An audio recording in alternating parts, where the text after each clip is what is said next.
dan masih kedengeran teriakan-teriakan apa gitu ya di kamar yang atas itu ya. Lagi-lagi tuh bapak-bapak itu teriak mulu ya, pokoknya saya mau naik, jangan jangan tahan saya untuk mau naik gitu. Saya udah bayar, saya udah registrasi, saya udah apa gitu kan, masa saya nggak boleh naik?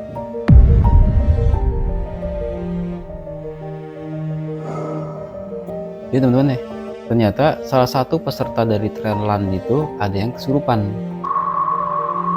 Jadi dia teriak-teriak sendiri, terus kadang-kadang marah-marah gitu ya. Terus teman-temannya itu mengkondisikan diajak naik atau diajak turun dia nggak mau gitu.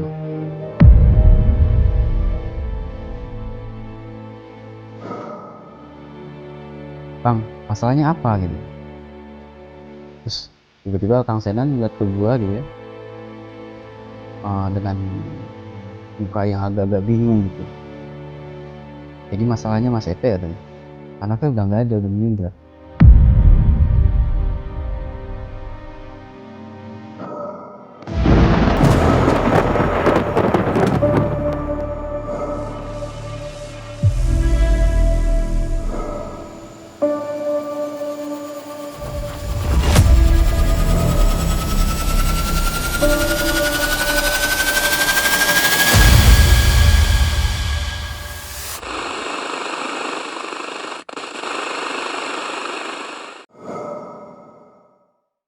Oke, Assalamualaikum warahmatullahi wabarakatuh. Kembali dengan gua Epe di Anomali. Ya teman-teman, udah lama juga nggak bikin konten-konten ya, atau cerita-cerita misteri. Jadi beberapa bulan yang lalu gua kembali ke Mode Pabrik ya, ngurus trip jasa pendakian gua di Bekasi Corner Traveler. Ya nanti gua sematin di sini IG resmi official dari Bekasi Corner Traveler ya. Kebetulan juga gua ada jasa trip pendakian ya. Dan ternyata di beberapa pendakian gue itu gue ngerasain lagi kisah-kisah misteri yang terjadi sama gue dan tim di lapangan. Gak tahu ini kutukan kali ya. Oke temen, jadi begini ceritanya.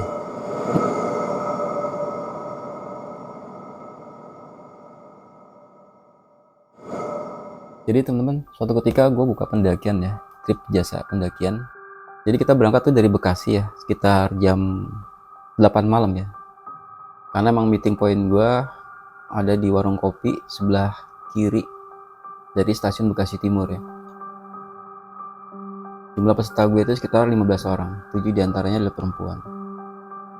Jadi singkat cerita, setelah kita briefing, makan, kemudian checklist absensi, dan packing peralatan ke mobil Elf ya, Elf Long, isi 19 orang, kita langsung cabut ke Solo ya, ke basecamp Selo, basecamp Kang Senan ya, di Selo. Nah sampai di basecamp Kang Senan itu sekitar jam 5 lah, sekitar jam 5-an subuh ya.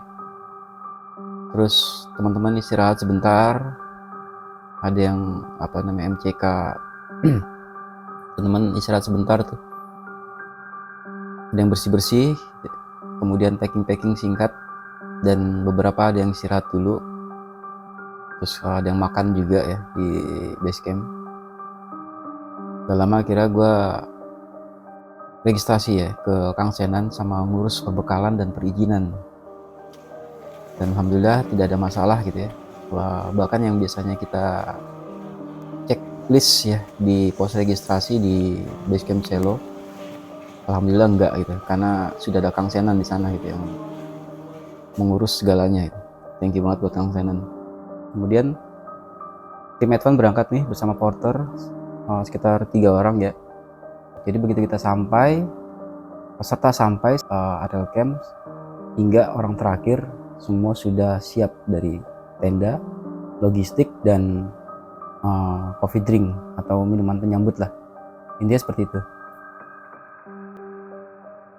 Nah sekitar jam 3 ya, jam 3 atau jam 4-an, alhamdulillah ya, selama perjalanan itu sampai area camp, sampai ke peserta terakhir pun alhamdulillah ya semuanya baik-baik saja. Besoknya kita summit sekitar jam 3 jam 4-an ya, didampingi oleh beberapa porter juga. Terus beberapa tim dari gue juga ya, sebagai guardian atau mentoring untuk beberapa peserta agar safety sampai puncak dan kembali lagi sampai areal camp. Itu juga alhamdulillah nggak ada masalah juga, semua fan-fan aja, baik-baik aja sampai areal camp di pos 4 ya kalau nggak salah ya waktu itu ya. Sampai di areal camp itu sekitar jam 8 atau jam 9 ya.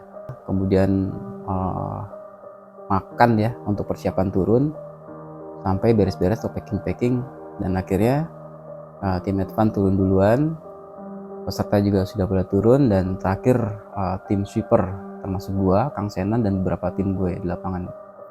Pas begitu kita turun, ada satu rombongan ya dari teman-teman trail run ya yang lagi mau tektok Gunung Merbabu via Selo. Itu sekitar 30 orang ya, kurang lebih ya. Banyak juga mereka ya pada waktu itu ya. Nah begitu kita turun, mereka naik tuh. Nah di sekitar pos 3 itu ada satu kerumunan ya. Ada satu kerumunan para teman-teman dari TikToker ini mengerumuni satu orang pesertanya nih. Sepertinya lagi ada masalah gitu. Ya udah tuh, sekalian kita istirahat dulu sebentar, buka logistik instan ya, sementara cemilan. Dan kebetulan gue ketemu beberapa peserta gue yang juga ngeres juga di situ ya. Nah, tiba-tiba Kang Senan itu merapat tuh. Dia penasaran tuh, ada apa sih di kerumunan itu gitu. Gak lama, tatkala gue sama temen-temen ini lagi santai gitu ya, lagi santai makan, Kang Senan balik tuh. Terus dia narik gue perlahan ya, terus dia bisik-bisik ke gue, "Mas, kamu katanya bisa gitu ya." Terus gue bilang, "Bisa apa nih maksudnya nih?" "Iya, kata teman kamu tuh yang gondrong, katanya Mas Epe tuh bisa apa gitu kan, tahulah masalah hal yang aneh-aneh gitu," kata dia kayak gitu. Nah, gue agak bingung nih, agak-agak feeling not good gitu ya. Terus gue tanya, "Emang ada apa?" gitu. "Jadi mas tahu nggak tuh yang lagi di kerumunan itu siapa?" gitu. Jadi mereka itu salah satu peserta yang kebetulan daftar di tempat saya juga katanya. Terus satu orang tuh kayak ada yang aneh-aneh gitu. Terus gue tanya lagi, "Emang kenapa Pak?" "Iya, tiba-tiba dia ketawa sendiri, terus nangis, terus nggak mau naik, nggak mau turun juga. Saya bingung nih," katanya. Kang Senan seperti itu. Gue bilang, "Ya udah yuk." Akhirnya Kang Senan ngajak gue ke sana gitu ya. Gue juga penasaran gitu, ada apa di sana. Nah ternyata pas dideketin, emang bener ya. Jadi ada salah satu peserta trail run ini ya, dari mereka tuh umurnya kurang lebih sekitar 40-an lah, bapak-bapak ya. Itu lagi lagi dikondisiin sama beberapa teman-temannya ya. Kadang-kadang ada yang ngebentak, atau ada yang yang coba ngobatin secara ya intinya nih orang nih kayak kesurupan gitu ya. Jadi agak-agak nggak kondusif ya. Terus ada juga beberapa temennya yang yang ngajakin, "Udah bang, ayo bang kita turun aja." Terus ada temennya juga yang ngasih logistik gitu ya, "Bro lu makan bro." Jadi teman-teman ya, ternyata salah satu peserta dari trail run itu ada yang kesurupan. Jadi dia teriak-teriak sendiri, terus kadang-kadang marah-marah gitu ya. Terus teman-temannya itu mengkondisikan diajak naik atau diajak turun dia nggak mau gitu loh. Ada beberapa kawannya di sekitarnya ya yang coba untuk ngobatin dia ya. Bahkan ada juga yang ngasih makan gitu ya. Terus ada juga yang teriak-teriak, "Udah bawa turun aja, udah seret aja," gitu kan. Nah akhirnya gue sama Kang Sena nih datang nih nyamperin. Terus Kang Senan tuh nyoba nyoba ngebujuk dia tuh, ngebujuk orang itu ya untuk segera turun gitu ya. Ya namanya orang kesurupan atau kemasukan ya, lu ajak ngobrol apapun tetap nggak akan nyambung gitu ya. Bahkan si orang itu juga tadi cuma teriak-teriak, cuma nggak mau, "Saya pokoknya mau naik, saya nggak mau turun." Pokoknya kalau saya nggak sampai puncak, ini semua bakal saya acak-acak tuh.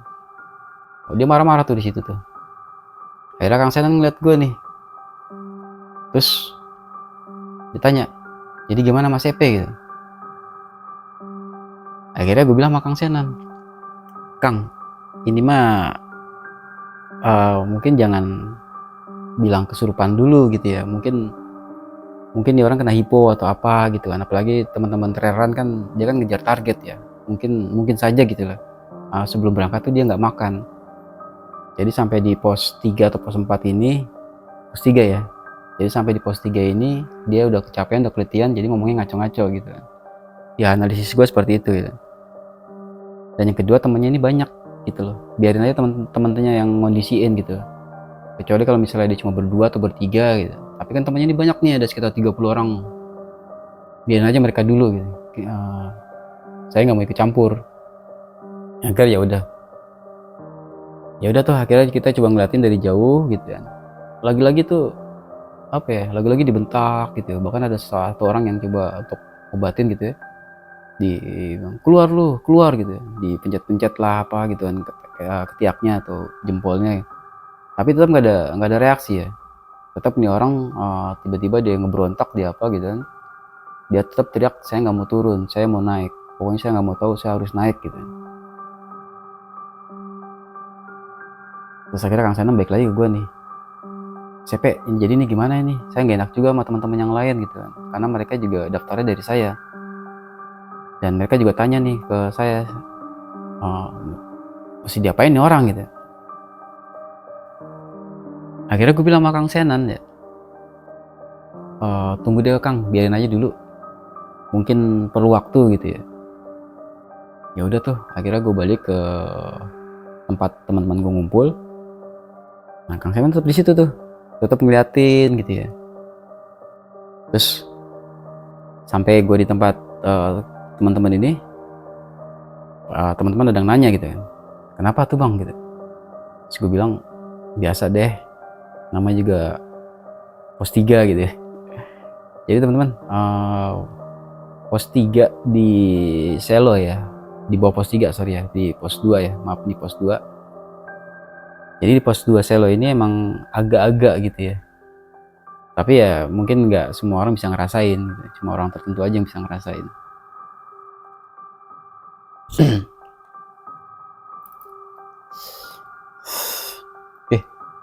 Singkat cerita, Kang Sena itu balik lagi ke gua karena emang udah terlalu lama ya, udah hampir setengah jam lah, ini orang nggak beres-beres gitu kan.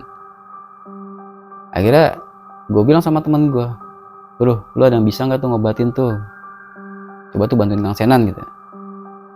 Ya udah, akhirnya temen gue tuh satu orang tuh kesana nyamperin, dan agak-agak ya mungkin dia bisa juga atau apa gitu ya.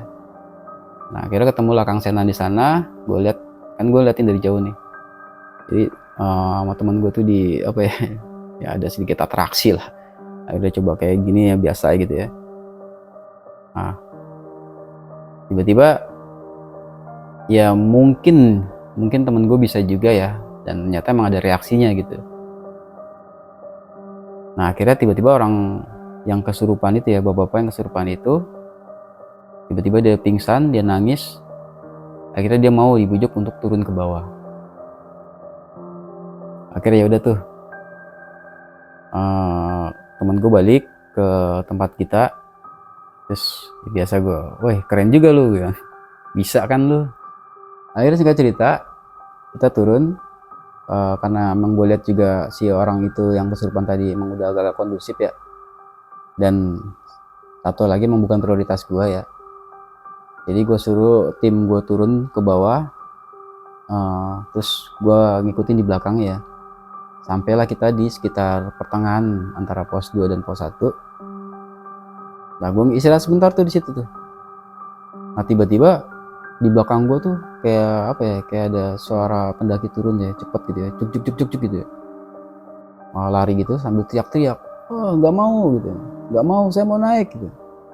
Itu sampai kedengeran banget ya di tempat gue ngeres ya. Nah kita penasaran tuh sambil kita ngeliat ke atas tuh, ada apa sih sebenarnya gitu. Nah gak lama Baru tuh mereka kelihatan kayak lari-lari itu, dan ternyata itu Kang Senan lagi nyeret si bapak-bapak yang kesurupan tadi yang di atas, yang di pos 3, yang di atas di pos 2 itu ya. Ya firasat gue sih lebih cenderung ke sana gitu ya. Soalnya emang suaranya familiar gitu. Suara yang gue dengar pada waktu di pos 2 yang si bapak-bapak ini yang ngeraung-raung gitu. Nah akhirnya kita ngelihat ya, di tempat kita istirahat itu, yang tadi gue bilang Kang Senan itu lagi nyeret si bapak-bapak ini untuk turun ke bawah. Itu dipaksa ya sama Kang Senan. Terus sementara orang itu teriak-teriak, gak mau, pokoknya saya mau naik ke atas gitu. Terus saya diseret, mau ditarik sama Kang Senan turun ke bawah. Nah akhirnya kelepas, lari nih si bapak-bapak ini ke atas nih, dikejar lagi sama Kang Senan tuh. Nah gue ngeliat reaksi kayak gitu sama teman-teman ya lagi-lagi gue nggak ikut campur ya, karena gue lihat juga di situ bukan cuma Kang Senan doang gitu ya, ada beberapa tim juga dari mereka ya, yang dari teman-teman Treran itu sekitar 4 atau 5 orang yang menyertai gitu. Ya udah tuh gue cuma ngeliatin dari jauh. Sementara mereka drama-drama tarik-tarikan gitu ya, ambil diseret turun, udah ayo turun, kalau nggak turun seret nih katanya. Terus sementara yang si bapak-bapak ini tetap teriak, saya nggak mau turun, saya mau naik gitu. Gitulah drama-drama kayak gitu lama banget, akhirnya terus ya. Akhirnya bisa juga tuh diseret sampai bawah tuh, sampai ngelewatin kita ya. Terus salah satu peserta gua tuh agak-agak bete ngeliat kayak gitu. Bang Epe, ini gimana nih katanya. Ya udah nggak apa-apa, kita lanjut aja, kita ngikutin aja di belakang gitu, kalau bisa dilewatin ya dilewatin aja gitu. Bang Epe nggak ikut campur gitu ya, enggak, pokoknya prioritas gue adalah kalian gitu ya, yang penting kalian sampai bawah, turun ke bawah aman gitu ya. Masalah orang itu seperti apa ya itu tuh udah urusan Kang Senan sama timnya mereka gitu. Nah di satu jalur ya, drama itu terjadi juga ya. Jadi teman-teman, di salah satu lokasi tempat ya, mereka turun nih, kita di belakang ya, dan di satu lokasi ya akhirnya papasan lagi nih sama gue nih. Jadi drama itu terjadi, ketemu sama peserta gue dan tim gue yang terakhir. Kita berhenti lagi nih ngeliat lagi nih. Terus Kang Senan ngeliatin gue, terus lagi-lagi dia bilang ya, Mas Epe jalan paling belakang ya, temenin saya gitu. Terus gue bilang lagi, waduh Pak, ini peserta saya gimana nih gitu. Kata Kang Senan, udahlah nggak apa-apa, ini kan udah mau deket pos 1 atau udah tinggal turun gitu ya. Pokoknya Bang Epe, Mas Epe temenin saya di belakang gitu. Oh ya sudah, gue bilang kan. Akhirnya singkat cerita, gua, Kang Senan, sama beberapa tim gue itu, ya kita akhirnya turun bareng nih sama orang itu ya. Jadi ya gitulah dramanya teman-teman ya, sampai bawah itu gitu terus terjadi tarik-tarikan ya. Kadang-kadang si bapak-bapak ini lari lagi ke atas, dikejar sama Kang Senan, terus gue juga ikut ngejar kan. Terus ketangkep juga, ketarik, terus akhirnya diseret lagi. Terus entah gimana dibaca-bacaan lagi sama Kang Senan gitu kan. Dan dia mau lagi tuh diajak turun, terus begitu aja sampai sekitar jam berapa ya, jam 5 atau setengah 6 lah kita baru nyampe di pintu rimba. Asli ya capek banget ya teman-teman ya, gue ngeliat Kang Senan pun capek banget gitu ya, padahal cuma begitu doang gitu ya, tapi kayak semacam ada energi yang apa ya, yang ketarik sama si bapak-bapak itu. Akhirnya alhamdulillah singkat cerita ya, si orang ini sampai di base camp Selo, di tempat Kang Senan. Kemudian diajak sama Kang Senan itu ke kamar yang sebelah ya, yang di atas gitu ya. Dan gue nggak ikutan, gue langsung ke kamar bawah tempat teman-teman atau peserta gue ngeres ya. Sekalian gue di situ ngecek list atau absen, apakah peserta gue udah komplit semua gitu. Dan masih kedengeran teriakan-teriakan apa gitu ya di kamar yang atas itu ya. Lagi-lagi tuh bapak-bapak itu teriak mulu ya, pokoknya saya mau naik, jangan tahan saya untuk mau naik gitu. Saya udah bayar, saya udah registrasi, saya udah apa gitu kan, masa saya nggak boleh naik. Nah, itu kedengaran cekcoknya di situ gitu ya. Terus lagi-lagi di apa ya, di kondisiin sama Kang Senan ya, entah gimana caranya, ya akhirnya gue penasaran juga ya. Akhirnya gue coba naik ke atas nih, mau ke tempat kamar itu ya, dimana ada peserta trail run itu, si bapak-bapak itu dengan beberapa timnya dan Kang Senan gitu. Nah, baru aja gue mau apa ya, menuju ke ruangan itu, tiba-tiba gue lihat tuh Kang Senan di luar berdiri ya, sama beberapa temen dari si bapak-bapak itu, terus duduk di bangku depan nih. Akhirnya gue merapat ke situ ya, terus gue duduk di situ kan, gue tanya sama Kang Senan, jadi gimana sekarang kabarnya, kondisinya gimana gitu. Nah di situ Kang Senan cerita,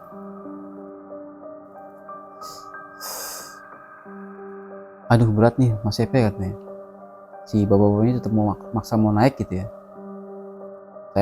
Akhirnya saya kunci aja pintunya dari luar gitu. Saya takut tiba-tiba dia lari lagi kayak waktu di jalur tuh, capek banget kan kalau kita masih ngejar dia terus. Terus akhirnya gue tanya sama Kang Senan, sebenarnya ada apa sih gitu. Nah di situ Kang Senan cerita tuh,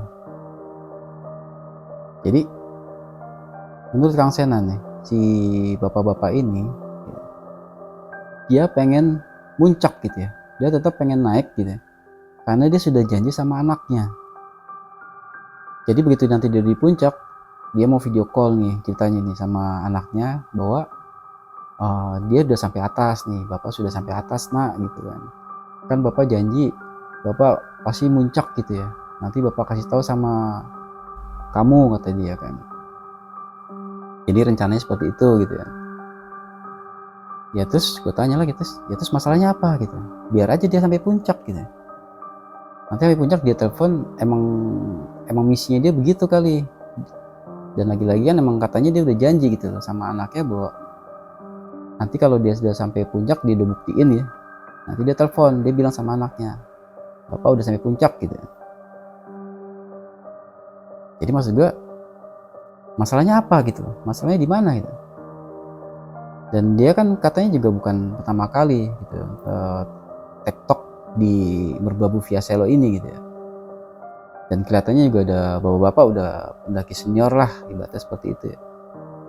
Itu Kang Sinan diem ya, gue makin curiga ya, gue tanya lagi, Kang masalahnya apa gitu.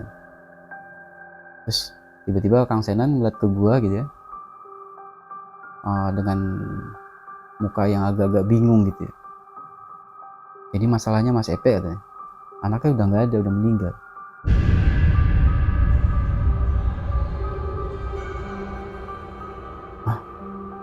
Gue kaget, maksudnya gimana, kok anaknya sudah meninggal gitu.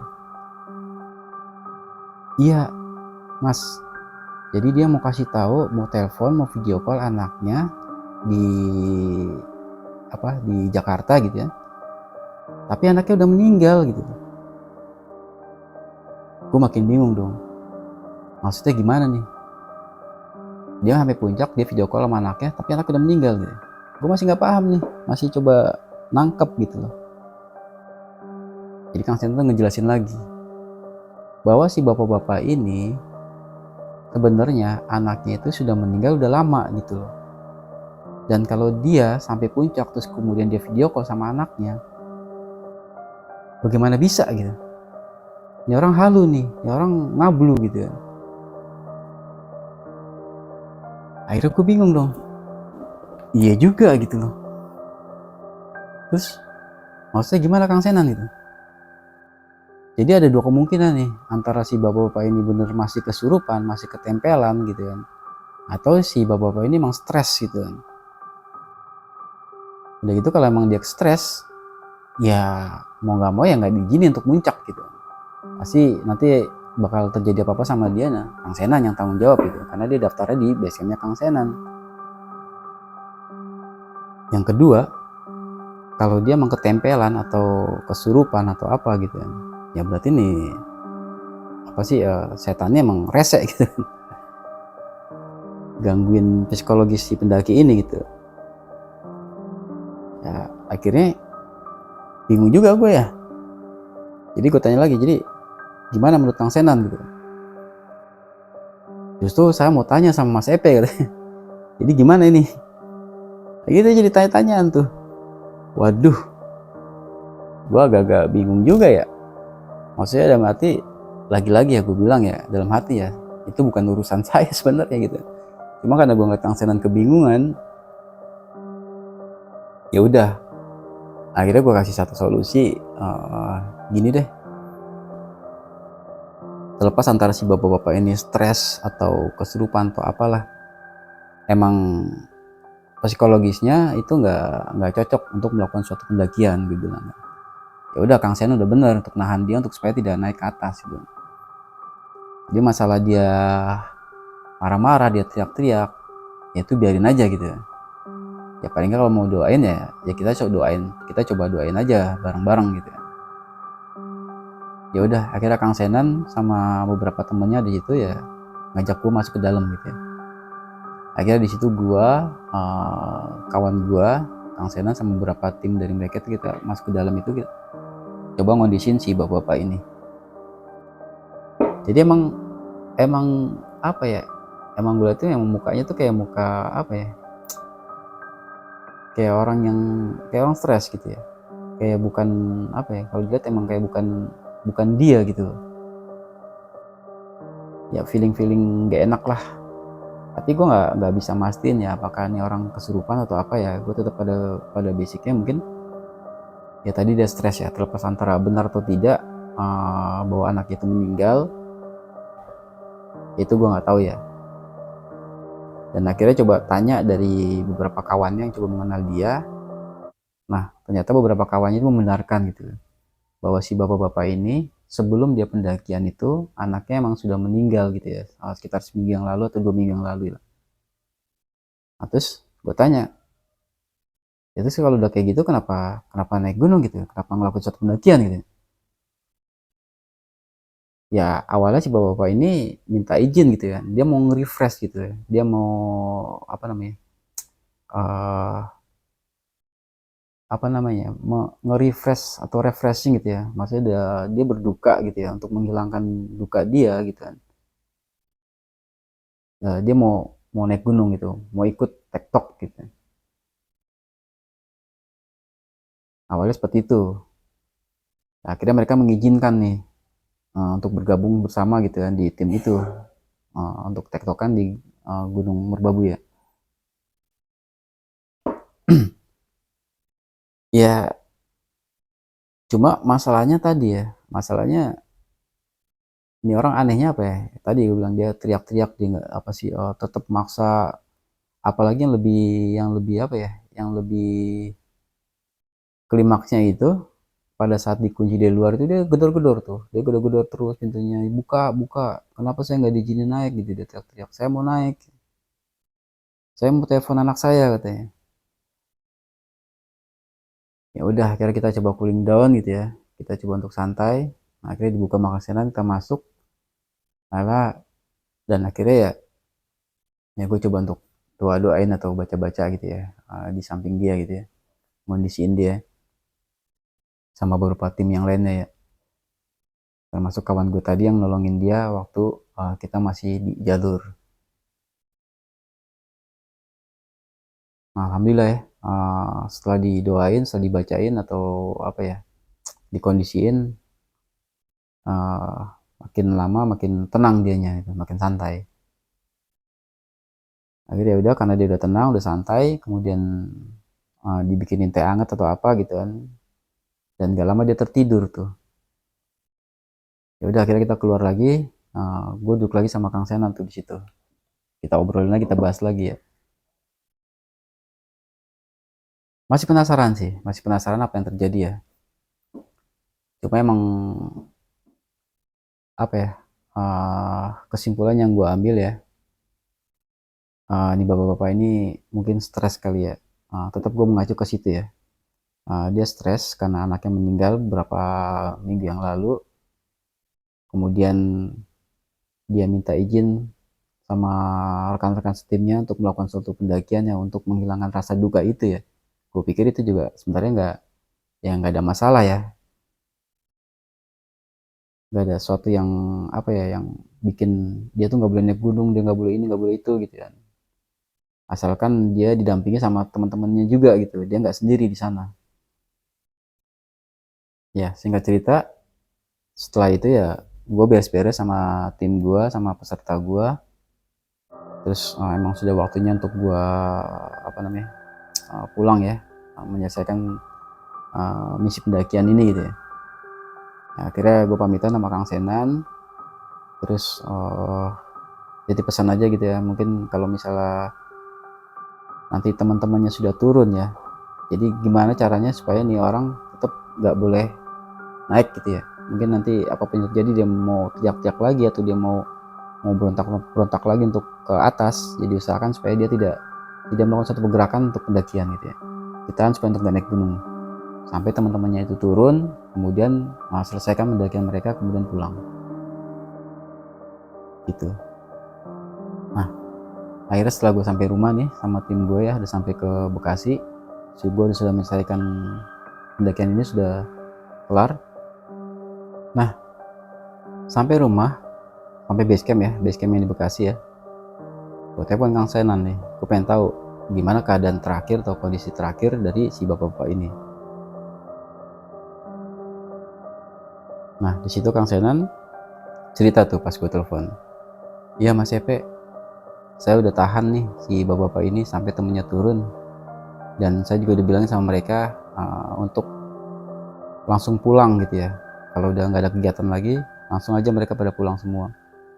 Dan akhirnya alhamdulillah mereka pada pulang semua, pada bubar, turun lah ke Jakarta ya, pulang ke Jakarta. Terus Kang Senan juga nambahin, pokoknya saya simpen datanya dan profilnya gitu ya, mungkin suatu ketika dia datang lagi ke sini, kita sudah tahu nih si bapak-bapak ini untuk tidak diizinkan mendaki gunung. Jadi berarti dia tuh di blacklist di pendakian Selo, di pendakian Gunung Merbabu via Selo. Oke teman-teman, jadi emang banyak hal yang terjadi ya di seputar pendakian ya, dan case-case kayak gini tuh nggak sekali dua kali ya. Gue juga pernah ngalamin suatu kondisi seperti ini ya, itu di Gunung Lawu, tapi memang bukan anaknya yang meninggal gitu, ini lebih parah lagi, istrinya yang meninggal. Jadi istrinya meninggal, dia mau apa namanya, mau melakukan suatu pendakian untuk nostalgia dengan istrinya. Cuma emang agak-agak aneh juga pada waktu itu ya, nanti gue ceritain lah. Jadi maksud gue teman-teman ya, apapun yang terjadi sama kalian ya, kalau misalnya kalian punya suatu problem, suatu masalah di kehidupan kalian ya, entah kalian kehilangan atau kalian ada suatu terbeban gitu ya, saran gue sih jangan naik gunung dulu ya. Mungkin lu bisa lu menyendiri kemana gitu kan, atau lu mengobati dengan cara yang lain ya, mungkin lu bisa ke masjid atau kemana gitu, lu muhasabah atau apa gitu. Saran gue aja, kalau lu lagi terbeban atau lagi lagi merasa atau kehilangan ya, jangan naik gunung ya. Kalau lu udah santai, udah tenang hati lu udah ngerasa terbeban, udah ngeplong gitu kan, ya barulah lu melakukan suatu pendakian gitu ya.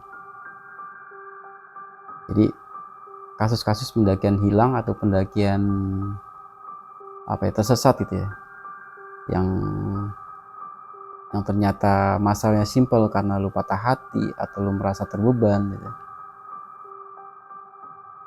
itu bisa ngerugiin teman-teman sekitar lu dan para ranger yang pastinya lu nyibukin mereka gitu untuk satu pencarian ya, kayak kasus yang kemarin di Gunung Slamet ya.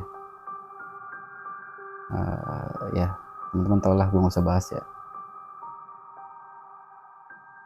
Oke, segitu dulu cerita gue kali ini ya, nanti gue lanjutin di kisah misteri pendakian lainnya di gunung-gunung yang lain. Oke, jangan lupa untuk ikuti terus perjalanan gue di Anomali Misteri, dan kalau teman-teman mau naik gunung ya bisa hubungi gue atau kontak gue di Bekasi Corner Traveler ya, nanti gue sematin di sini. Oke. Assalamualaikum warahmatullahi wabarakatuh. Ciao.